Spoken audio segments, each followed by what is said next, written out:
Already हम सब कुछ जिसमें जो भी था वहाँ पे जो भी था हमने डिस्कस कर चुके हैं, लेकिन यहाँ पे सिर्फ एक टॉपिक रह जाता है, वो है हार्मोनल रेगुलेशन थ्रू होम्योस्टेसिस के नेगेटिव और पॉजिटिव फीडबैक मैकेनिज्म के जरिए हमारी बॉडी में हार्मोन किस तरह रेगुलेट होते हैं। ठीक है, एक हमने डिस्कस किया था, मैं थोड़ा रिमाइंड करूँ, हमने होम्योस्टेसिस का डिफिनीशन डिस्कस किया था। इसके बाद फिर हमने होम्योस्टेसिस के कंपोनेंट डिस्कस किए थे कि होम्योस्टेसिस के कंपोनेंट कौन से हैं। इसके बाद फिर हमने डिस्कस किया था ऑर्गन्स रेगुलेशन के, बॉडी में ऐसे कौन सी ऑर्गन्स हैं जिसकी वजह से हमारी बॉडी का इंटरनल और इंटरनल एनवायरनमेंट एक कांस्टेंट कंडीशन पे आती है।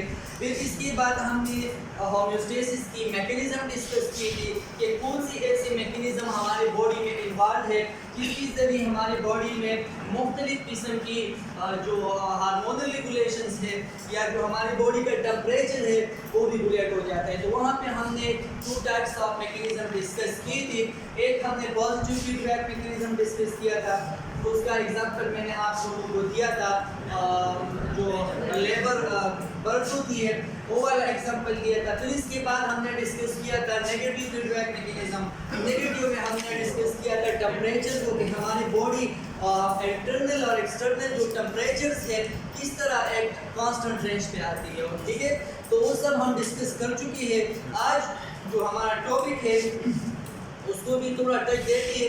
मैंने जो स्लाइड्स आप लोगों को सेंड की है, शायद आप लोगों ने स्टडी किया हो, वहाँ पे मैंने एक एग्जांपल डाला है ग्लूकोज रेगुलेशन का, कि हमारे बॉडी में ग्लूकोज किस तरह रेगुलेट होता है और वो जो फंक्शंस परफॉर्म करता है वो कौन करता है, वो थ्रू होम्योस्टेसिस के जरिए होता है। और वो अब हम यहाँ पे देखेंगे कि किस तरह होम्योस्टेसिस के जरिए पॉजिटिव या नेगेटिव फीडबैक मैकेनिज्म के जरिए हमारे बॉडी में ग्लूकोज की रेगुलेशन होती है।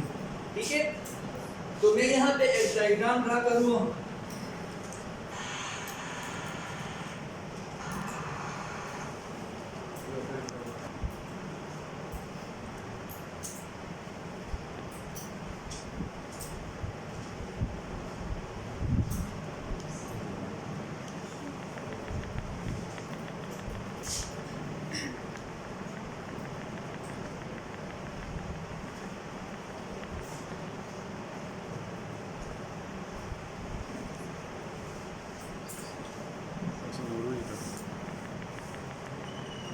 This part इस चीज़ के लिए इस planet. Yes, sir. Okay. For example, this is human being. When we ingest the food, for example, this body ingesting the food, क्या करता है? फूड्स की इंजेक्शन जब करता है तो यहाँ पे क्या चीज़ होता है हमारी बॉडी में, हम फूड एडजस्ट करते हैं तो सबसे पहले ये फूड कहाँ पे जाएगा,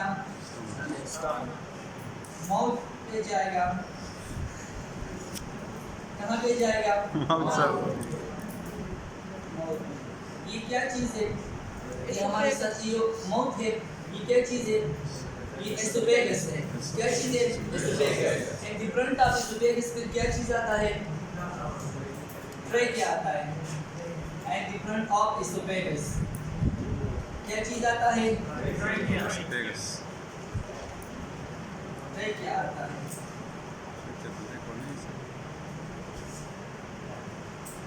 ठीक है, देखिए इसके साथ हमारा काम नहीं है, जिसमें एक्सपेरिमेंट पर्पस के लिए ड्रा करता हूँ। यहाँ से जो फूड हम एडजस्ट करते हैं इसमें ग्लूकोज भी होता है।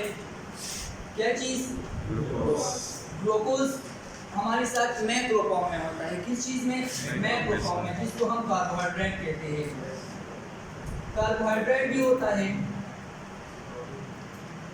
कार्बोहाइड्रेट के साथ साथ यहाँ पे और प्रोटीन भी होता है।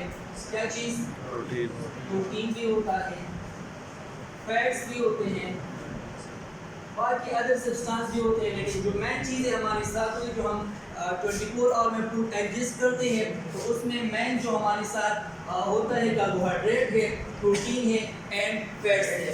इस तरह में आप लोगों को समझाने के लिए मैंने ये डायग्राम ड्रा किया है कि किस तरह हमारी बॉडी में ग्लूकोज का लेवल टू होम्योस्टेसिस एक कांस्टेंट कंडीशन पे आता है। जब हमारी बॉडी में ग्लूकोज का लेवल बढ़ जाता है या हमारे बॉडी में ग्लूकोज का लेवल डाउन हो जाता है, तो कौन सा ऐसा मैकेनिज्म हमारे बॉडी में मौजूद है जिसके जरिए हमारा ग्लूकोज लेवल एक कांस्टेंट कंडीशन पे फिजियोलॉजिकली आता है।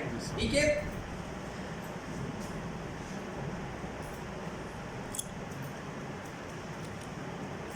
तो ये क्या चीज हो गया, ये हो गया स्टमक। तो जब भी हम स्टमक के साथ कौन सा ऑर्गन्स की अटैचमेंट है, यहाँ पे हमारे साथ है पेनक्रियाज। क्या चीज, पेनक्रियाज का एक टेल है, एक तो टेल होता है पेनक्रियाज का, और दूसरा बॉडी होता है पेनक्रियाज का। ठीक है, इस तरह का स्ट्रक्चर है, लेकिन इसके स्ट्रक्चर पे मैं डिटेल से यहाँ पे नहीं जाता हूँ क्योंकि ये हम डिस्कस करेंगे कहाँ पे, डाइजेस्टिव सिस्टम में। ठीक है, तो इस तरह का पेनक्रियाज का स्ट्रक्चर होता है।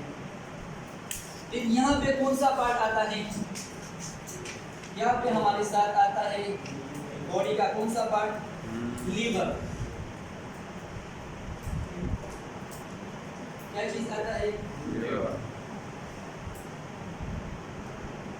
इस तरह का स्ट्रक्चर होता है लीवर का। ठीक है, ये है लीवर। फॉर एग्जाम्पल, जिस टाइम हम फूड एडजस्ट करते हैं, ये हमारे साथ फूड्स का नवाला है, उसको हम एडजस्ट जिस टाइम करते हैं, एडिशन ऑफ फूड। तो ये फूड जब माउथ पे आता है, तो मैंने आप लोगों को बताया था कि यहाँ पे हमारे साथ 2 टाइप्स ऑफ डाइजेशन परफॉर्म होते हैं। एक को हम फिजिकल डाइजेशन कहते हैं, दूसरे को हम केमिकल डाइजेशन कहते हैं। लेकिन इसके डिटेल पे यहाँ पे मैं नहीं जाता हूँ क्योंकि ये हम डाइजेस्टिव सिस्टम में डिटेल से डिस्कस करेंगे। तो यहाँ पे एक केमिकल डाइजेशन होता है और एक फिजिकल डाइजेशन होता है। मुख्तलिफ हमारे साथ जो एंजाइमेटिक एक्टिविटीज़ होती है, ये फूड्स पे एक्शन करता है और फूड्स में जो मैक्रो न्यूट्रिएंट्स है, मैक्रो सब्सटेंस है, वो कन्वर्ट करती है किस चीज़ में, उसकी मोनोमर्स में। किस चीज़ में, उसकी मोनोमर्स में। जब यह वाला फूड यहाँ पे आज इसकी डिटेल पे मैं फिर आपको बताऊँ कि इसकी डिटेल पे मैं यहाँ पे नहीं जाता हूँ कि किस तरह फूड्स मोनोमर में डिवाइड होता है, कौन कौन सी मोनोमर्स होती है। तो लास्ट में जो फूड्स यहाँ पे आता है, फॉर एग्जांपल ये हमारे साथ है कार्बोहाइड्रेट, ये है प्रोटीन, ये है फैट्स। ठीक है, कार्बोहाइड्रेट, प्रोटीन, फैट्स। तो जब भी स्टमक में यहाँ पे मुख्तलिफ एमाइलेज वगैरह एंजाइम सीक्रेट हो जाते हैं और यहाँ पे भी डाइजेशन हो जाता है, और लास्ट में जो फूड स्टमक की तरफ आता है, तो स्टमक में भी मुख्तलिफ किस्म की HCl वगैरह, इसके साथ और भी हमारे जो एंजाइम्स है वो एक्टिवेट हो जाती है और ये जो कार्बोहाइड्रेट होते हैं उसकी ब्रेक डाउन करती है और किस चीज़ में कन्वर्ट करती है, मोनोमर्स में, स्मॉल यूनिट्स में। फॉर एग्जांपल, अगर ये कार्बोहाइड्रेट है तो उसको कौन सी पार्ट्स में कन्वर्ट करती है, ग्लूकोज में कन्वर्ट करती है। कौन सी चीज़ में, ग्लूकोज में कन्वर्ट करती है। फॉर एग्जांपल ये प्रोटीन है तो प्रोटीन का मोनोमर कौन सा होगा, एमिनो एसिड होगा, एमिनो एसिड में कन्वर्ट करती है। फॉर एग्जांपल ये अगर फैट्स है तो फैट्स कौन सी मोनोमर्स में कन्वर्ट होंगे, फैटी एसिड में कन्वर्ट होंगे, या जो ग्लाइसरोल्स होते हैं उसमें कन्वर्ट होंगे। ठीक है, तो ये हमारे साथ हो गया क्या चीज़, ये हमारे साथ हो गया ग्लूकोज या जो कार्बोहाइड्रेट या जो प्रोटीन या फैट्स है उसका हो गया। ठीक है, अब हम डिस्कस करते हैं कि किस तरह हमारी बॉडी में ग्लूकोज का लेवल बढ़ जाता है और किस तरह हमारी बॉडी में ग्लूकोज का लेवल डाउन हो जाता है और फिर ये प्रोसेस कौन रेगुलेट करता है। ठीक है, तो जब भी ये वाला ग्लूकोज स्टमक पे आता है तो स्टमक के बाद ये सारा कुछ कहाँ पे फिर जाएगा, मोनोमर्स में तो कन्वर्ट हो गया। क्या हो गया, मोनोमर्स में कन्वर्ट हो गया। तो यहाँ पे हमारे साथ जो है लीवर, ये है लीवर। तो लीवर जो स्टमक के साथ कनेक्टिविटी है, यहाँ पे मुख्तलिफ किस्म की कैपिलरीज मौजूद है। क्या चीज़ मौजूद है, मुख्तलिफ किस्म की कैपिलरीज मौजूद है और इस कैपिलरी ब्लड कैपिलरीज के जरिए हमारे साथ यहाँ पे जितनी भी ब्लड से ग्लूकोज है, अदर सब्सटेंस है, ये कहाँ पे आता है, ब्लड के जरिए स्टमक से लीवर पे आता है। कहाँ पे आता है, लीवर पे। लीवर पे यहाँ पे ये क्या करते हैं, एक तो हमारे साथ यहाँ पे सब्सटेंस की डिटॉक्सिफिकेशन होती है, इसके साथ साथ लीवर का और भी फंक्शन है, लेकिन उस पर हम नहीं जाते हैं। लेकिन मोस्टली यहाँ पे हमारे साथ जो फूड होता है वो स्टोर हो जाता है, ठीक है। फिर इसके बाद क्या होता है, जब भी ये वाला ब्लड जिसमें ग्लूकोज है, अमाइनो एसिड है, ग्लाइसरॉल है, फैटी एसिड है, जब भी ये लीवर से पास हो जाता है थ्रू ब्लड, तो फिर ये कहाँ पे आएगा, ये ब्लड वेसल्स के जरिए हमारे पास आएगा। कहाँ पे? पेंक्रियास से पास होगा ये ब्लड। कहाँ से पास होगा? पेंक्रियास से ये ब्लड पास होगा।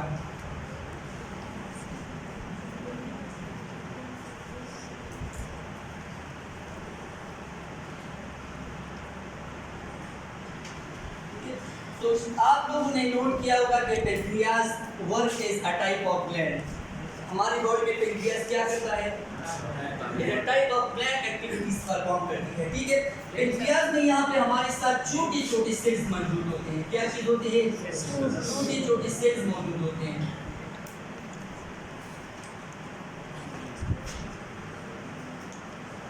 और इसको हमने क्या कहा था एफएससी में? एफएससी में अगर आप लोगों ने नोट किया हो तो इसको हमने कहा था आइसलेट्स ऑफ लैंगरहैंस।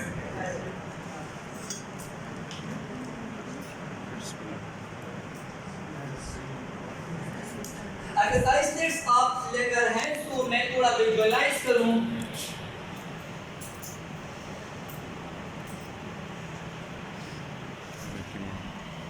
इसको मैं थोड़ा विजुअलाइज करूं। फॉर एग्जांपल ये एक आइसलेट्स ऑफ लैंगरहैंस सेल है, ठीक है। तो उसके अंदर क्या चीजें होती है? आइसलेट्स ऑफ लैंगरहैंस, और मैंने उसको विजुअलाइज किया।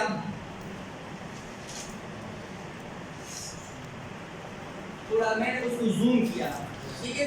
ये फॉर एग्जांपल एक सेल है आइसलेट्स ऑफ लैंगरहैंस सेल्स है। इसके अंदर हमारे साथ होते हैं क्या चीज? बीटा सेल होते हैं, beta cell, gamma cell, delta cells, alpha cell होते हैं, गामा, डेल्टा सेल होते हैं,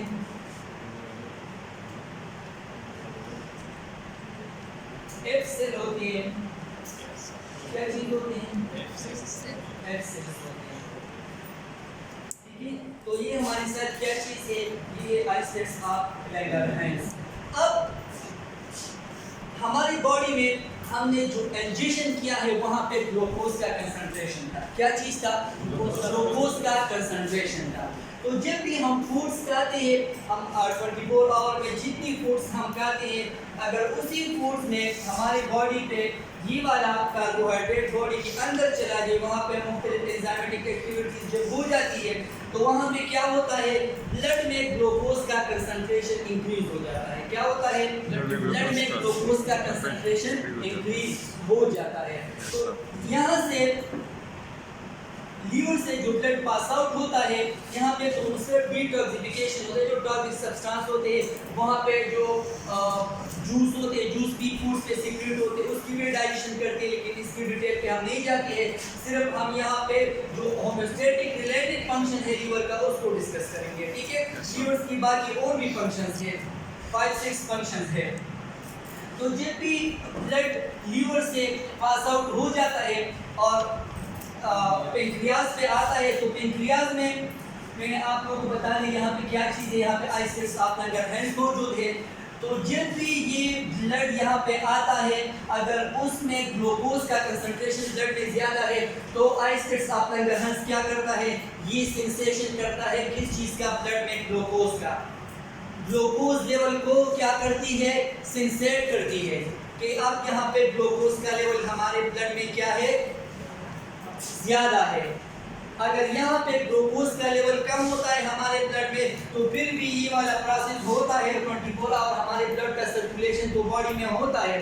तो फिर भी सेंसेशन कौन करता है? कौन सेंसेट करता है ब्लड में glucose level? Islets of Langerhans करता है, ठीक है। तो फॉर एग्जांपल हमारे ब्लड में अगर ग्लूकोज लेवल ज़्यादा होता है, तो ये ब्लड तो आइसलेट्स ऑफ लैंगरहैंस या जो पेंक्रियास है या जो पेंक्रियाटिक डक्ट्स है उससे पास आउट जब हो जाता है, तो यहाँ पे अगर ये सेंसेट करता है कि यहाँ पे हमारे साथ क्या चीज़ है? ग्लूकोज का लेवल ज़्यादा है। तो ये क्या करता है? ये जो पेंक्रियास है आइसलेट्स ऑफ लैंगरहैंस से कौन सा हार्मोन सीक्रेट करता है? बीटा सेल से हमारे साथ सीक्रेट करता है इंसुलिन। क्या चीज? ये हम डिटेल से एंडोक्राइन सिस्टम में डिस्कस करेंगे कि हमारे साथ बीटा जो सेल है या अल्फा सेल है, इसकी एनाटॉमी फिजियोलॉजी किस तरह है, ठीक है, ये सब डिटेल हम वहाँ पे डिस्कस करेंगे। लेकिन यहाँ सिर्फ एक्सप्लेनेटरी पर्पस के लिए मैं आप लोगों को बता रहा हूँ कि किस तरह हमारे बॉडी में हेमोस्टेटिकली हमारा ग्लूकोज लेवल एक कांस्टेंट कंडीशन पे आता है। तो यहाँ से क्या सीक्रेट होता है? यहाँ से फॉर एग्जांपल ये ब्लड वेसल है, क्या चीज है? ब्लड वेसल से, और इस ब्लड वेसल में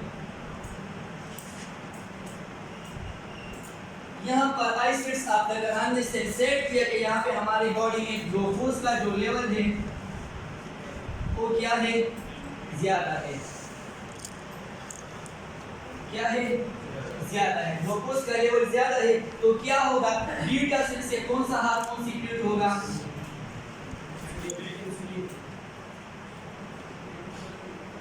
इंसुलिन। क्या सीक्रेट होगा? इंसुलिन सीक्रेट होगा। कहाँ से? Beta cell of Langerhans of the pancreas, ठीक है। अब ये इंसुलिन क्या करता है? शुगर लेवल ग्लूकोज लेवल को मतलब कम करता है। अगर शुगर लेवल ज़्यादा है, ग्लूकोज लेवल को कम करता है। और ये ग्लूकोज लेवल को कैसे कम करता है? ये ब्लड के जरिए कहाँ पे आता है? लीवर पे आता है। और हमारी बॉडी में जितनी भी सेल्स होती है जहाँ पे हमारी बॉडी में ग्लूकोज जाता है तो वहाँ पे ये क्या करता है? ये ग्लूकोज को सेंसेट करता है। और हमारी बॉडी में जब ग्लूकोज की ज़रूरत होती है तो वो यूटिलाइज करती है। कौन यूटिलाइज करता है? इंसुलिन के जरिए वो उसको यूटिलाइज करती है फॉर एनर्जी पर्पस। और जहाँ पे ग्लूकोज रह जाता है बॉडी में तो वो फिर कहाँ पे स्टोर करती है? 3 जगहों पे स्टोर करती है इंसुलिन किसको? ग्लूकोज को। तो फॉर एग्जांपल ये ब्लड के जरिए आ गया, यहाँ पे स्टमक में, लीवर पे आ गया। लीवर में क्या करता है? एक तो डिटॉक्सिफिकेशन होता है। दूसरा ये हमारे साथ क्या करता है? इंसुलिन, ग्लूकोज, जितनी भी बॉडी सेल्स है वहाँ पे अगर बॉडी को ज़रूरत होती है तो वो यूटिलाइज करती है फॉर एनर्जी पर्पस। अगर ज़रूरत नहीं होती है तो फिर इंसुलिन क्या करता है? 3 जगहों पे हमारी बॉडी में ये ग्लूकोज को स्टोर करती है, एक्स्ट्रा ग्लूकोज को। कौन सी ऐसी जगह है जहाँ पे ग्लूकोज स्टोर होता है, एक्स्ट्रा ग्लूकोज? एक हमारे साथ स्टोर हो जाता है ग्लूकोज, जो एक्स्ट्रा ग्लूकोज रह जाती है। फॉर एग्जांपल ये मसल का स्ट्रक्चर है, एक ग्लूकोज स्टोर हो जाता है कहाँ पे? मसल में। कहाँ पे? मसल में। ये साथ नोट कीजिए, ठीक है। इसका डिटेल हम वहाँ पे हार्मोनल सिस्टम में डिस्कस करेंगे। एक मसल में स्टोर हो जाता है एक्स्ट्रा ग्लूकोज, मसल सेल्स में, ठीक है। दूसरा लीवर में स्टोर हो जाता है। कहाँ पे? लीवर में भी स्टोर होता है। कहाँ पे? लीवर में। तीसरा कौन सा जगह है? तीसरा मैंने आप लोगों को एक डायग्राम ड्रा किया था। फॉर एग्जांपल ये स्किन का स्ट्रक्चर है। स्किन की बीनीथ पार्ट पे हमारे साथ क्या चीजें आती हैं? एडिपोज टिश्यूज, या जिसको हम फैट सेल्स कहते हैं। क्या चीज? फैट सेल्स कहते हैं। तो एक ये स्टोर हो जाता है कहाँ पे? फैट सेल्स में। तो बॉडी की जितनी जगह है, जितनी सेल्स है, वहाँ पे अगर एक्स्ट्रा ग्लूकोज स्टोर हो जाए फॉर अ शॉर्ट टाइम या फॉर अ लॉन्ग टाइम तो that storage form of glucose is called glycogen. तो फिर हम क्या कहते हैं? ग्लाइकोजन। तो ग्लाइकोजन की समझ क्लियर होगी कि ग्लाइकोजन, अगर आप लोगों से कोई पूछे कि ग्लाइकोजन हम किस चीज को कहते हैं तो ग्लाइकोजन हम कहते हैं किस चीज को? Store form of glucose. Store form of glucose in different cell of the bodies, ठीक है। यहाँ पे भी स्टोर हो जाता है ग्लाइकोजन। अब इंसुलिन को देख, इंसुलिन ने क्या किया? इंसुलिन ने एक तो हमारी बॉडी का जो ग्लूकोज लेवल इंक्रीज हुआ था, उन्होंने उसको एक नॉर्मलाइज कंडीशन पे लेके आया। कौन सी कंडीशन पे? एक नॉर्मल कंडीशन पे इंसुलिन ने ब्लड में ग्लूकोज लेवल को एक नॉर्मल कंडीशन पे लेके आया। तो मैंने आप लोगों को बताया था कि जब भी हमारी बॉडी में किसी चीज़ का कंसंट्रेशन ज़्यादा हो जाता है और फिर बॉडी में मुख्तलिफ सब्सटेंस जब या हार्मोन जब सीक्रेट हो जाते हैं और फिर वो हार्मोन्स हमारी बॉडी का वो सब्सटेंस पे एक नॉर्मल पोजीशन पे लेके आए, तो फिर इसको हम क्या कहते थे? Negative feedback mechanism. तो यहाँ पे इंसुलिन ने कौन सा फंक्शन परफॉर्म किया? हमारी बॉडी में कंसंट्रेशन ज़्यादा हुआ था, ठीक है, तो उन्होंने कंसंट्रेशन को नॉर्मलाइज किया, कंसंट्रेशन को नॉर्मलाइज किया। हमने फूड खाया था, हमने इंजेक्शन किया था, तो इंजेक्शन के जरिए हमारी जितनी भी ब्लड सेल है या हमारी जितनी भी बॉडी सेल्स है, तो वहाँ पे ग्लूकोज का कंसंट्रेशन बढ़ा था, ज़्यादा था। तो इंसुलिन ने क्या किया? इंसुलिन ने ग्लूकोज कंसंट्रेशन को डाउन कर दिया। अगर ये वाला प्रोसेस इसी तरह चलता जाता है, फॉर एग्जांपल हम 5-6 घंटे तक हम कुछ नहीं खाते हैं, तो हमारे जो इंसुलिन है, इंसुलिन तो सीक्रेट होता जाएगा। क्या होगा? सीक्रेट होता जाएगा। तो हमारी बॉडी में जब भी ग्लूकोज लेवल एक नॉर्मल कंडीशन पे आता है, तो फिर आइसलेट्स ऑफ लैंगरहांस से जो डेल्टा सेल होती है, वो क्या करता है? वो इंसुलिन को इनहिबिट करता है कि बस आपने जितना भी करना था आपने कर दिया, अब आप अपना जो आपका जो कंसंट्रेशन है उसको रेगुलेट करें। क्या करें? अपना जो कंसंट्रेशन है उसको रेगुलेट करें। तो यहाँ पे डेल्टा सेल ने क्या कर दिया? इंसुलिन की कंसंट्रेशन को कम कर दिया। तो नेगेटिव फीडबैक मैकेनिज्म, इंसुलिन ने इसकी कंसंट्रेशन को कम कर दिया, तो इंसुलिन इनहिबिट हो गया। तो जब इंसुलिन इनहिबिट हो जाता है, तो हमारी बॉडी में जब हम 5-6 घंटे तक कुछ खाते नहीं है या इंजेक्शन हम नहीं करते हैं, तो हमारे ब्लड में ग्लूकोज का लेवल फिर डाउन हो सकता है। क्या होता है?